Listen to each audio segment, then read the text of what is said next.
Tes merveilles, Seigneur, ont réveillé mes émotions. Tu as paru dans ma vie d'une brillance matinale. Comme un père, tu compatis là où les cœurs des hommes étaient indifférents. Tu dressas devant moi une table en présence de mes ennemis. Et ma coupe déborda. Izalakanga ekubika lokola mutu na pasi Nabwakamaka lokola matiti zanga motuya Baninga pe bandeko nanga basundulaki ngai Nazangaka na moto alukata kosalisa ngai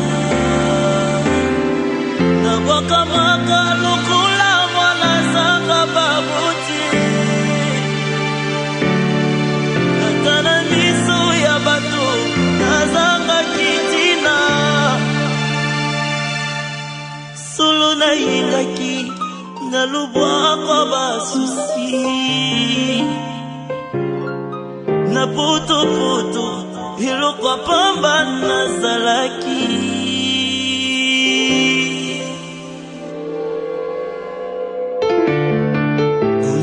Pikolata nangizalaki na pasi Nganga komaluku libwili uyazanga mukengeli Kubika nangana mukili sifasyo Nazalaka tina tina tana nitima bato Kasi mutumo kwa ni makuwa isikananga Yeah, muna kimbasi ingilati mutimananga Kaputilanga nyuna kukaka kufundate Kalukutaki na sukula kikala magila Katia fulu na putu nazalaki Yazwa kanga na pandilungu na bakulu. Chers parents, chers amis, en ce moment où la douleur nous étreint, nous voudrions avant toute chose exprimer au nom de notre Père et de toute la famille Kimbuta nos sincères remerciements à toutes les personnes qui, jour et nuit, bravant le soleil accablant et étouffant de Kinshasa, et en dépit des intempéries de l'heure, nous ont gratifié de leur temps et de leur affection pour nous assister et nous accompagner à l'occasion du décès survenu le 26 avril 2011 à Charleroi, en Belgique, de notre regretté frère Keylor Kimbuta. Soyez donc assurés de notre profonde gratitude pour toutes ces marques de sympathie et d'amour que vous n'avez cessé de témoigner à l'égard de notre famille, que dis-je, de votre famille. Merci de tout cœur. Chers parents, chers amis, le mot que je me fais le douloureux devoir de prononcer, au nom de mes frères et sœurs, en cet instant où notre frère Keylor vient d'être enseveli dans ce pays lointain qui est la Belgique, maintenant que le destin vient de l'arracher de manière tragique à notre affection, ce mot, disais-je, est la traduction de la complicité que nous avons eu à entretenir avec notre frère, surtout dans les derniers jours qui ont précédé sa disparition, lesquels ont en effet consacré son rapprochement, pour ne pas dire sa pleine intégration au sein de la grande famille Kimbuta. Après, devons-nous le reconnaître, une période difficile et tumultueuse qui a émaillé une partie de sa vie. Permettez-nous d'abord de nous tourner vers Gaylor et de lui rendre le dernier hommage fraternel.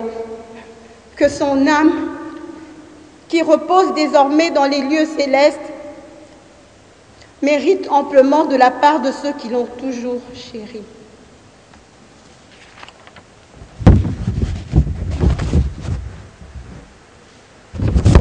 Oui, Gaylor, ce mardi 26 avril 2011, tu es parti, tu nous as quittés. Mais aujourd'hui, nous toutes et nous tous, nous savons que de là où tu es, tu nous regardes et tu nous entends. Gaylor, notre cher frère, nous nous interrogeons. As-tu été pressé de nous quitter ou pressé de rejoindre Papa José, que tu n'as pas connu et que tu t'empresses de rencontrer? Gaylor, Papa José Kimbuta, lui, t'a laissé à son frère Papa André Kimbuta comme preuve de sa vie ici-bas. Tu n'avais que 3 ans.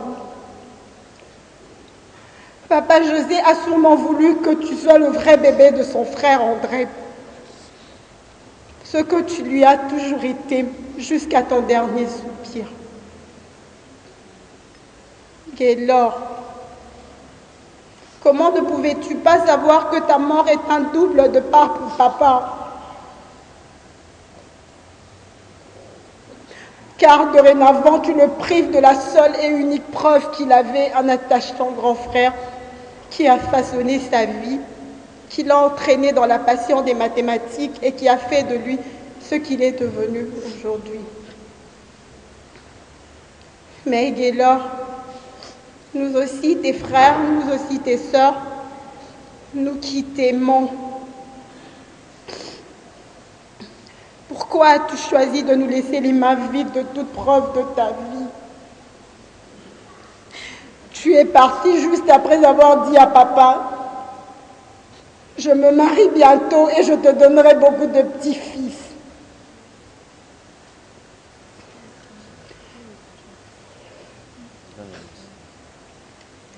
Et papa t'attendait au mois de mai 2011 pour les préparatifs.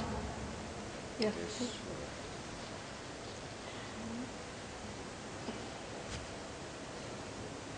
Pourquoi un aussi cruel faux bond? Pourquoi seulement en ce moment où tu t'es ressaisi, tu as redressé la tête, pris tes responsabilités en main, jusqu'à créer une entreprise qui du reste prospère?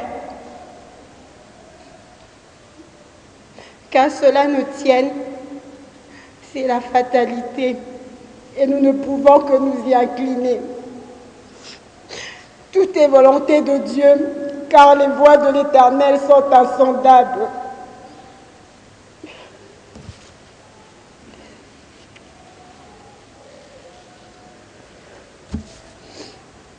Chers parents, chers amis, d'aucuns se demandent pourquoi c'est moi, Nancy Kimbuta, qui me tiens là devant cette tribune pour rendre à Gaylor cet éloge funèbre.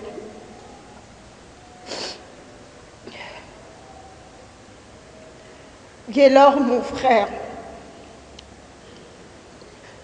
j'ai tenu à prendre la parole aujourd'hui pour restituer à la famille et aux amis les discussions que toi et moi avons eues dans ton restaurant de Charleroi en été 2010.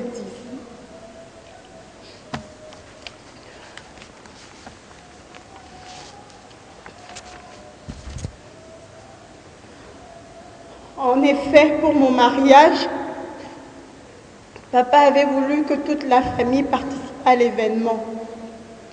C'est ainsi que lors de mon passage à Bruxelles pour les préparatifs, nous avions réussi à harmoniser nos 2 calendriers pour que tu viennes enfin à Kinshasa. Je ne suis donc pas prête d'oublier l'honneur que tu m'as fait en me gratifiant de ta présence. C'est donc lors de nos nombreuses discussions à ton restaurant que j'ai pénétré tes pensées profondes vis-à-vis de la famille, tes plans et tes projections pour ta vie, ainsi que l'idée que tu te faisais de papa André. Papa, laisse-nous faire un effort au-delà de la douleur qui est nôtre pour te dire devant ta famille, tes amis, ce que tu n'aimes pas entendre, ce que tu n'as pas spécialement envie d'entendre aujourd'hui. Mais ce que ton fils et par-delà tes enfants pensent de toi. Tu es un père qui sait se donner corps et âme pour assurer le meilleur encadrement à sa progéniture. Cependant, papa, nous le savons, un profond regret torture ta conscience et malmène ton cœur en ce moment. Tu regrettes vraiment de ne pas avoir su faire de Gaylord un grand universitaire comme tous les autres, comme tous tes autres enfants. Mais rassure-toi, papa, notre regretté frère était fier de mentionner les parcours élogieux de ses frères et sœurs et ne manquait pas de te jeter des fleurs pour les efforts fournis. Nadine, Josiane, Nancy Kimbuta sont des licenciés universitaires.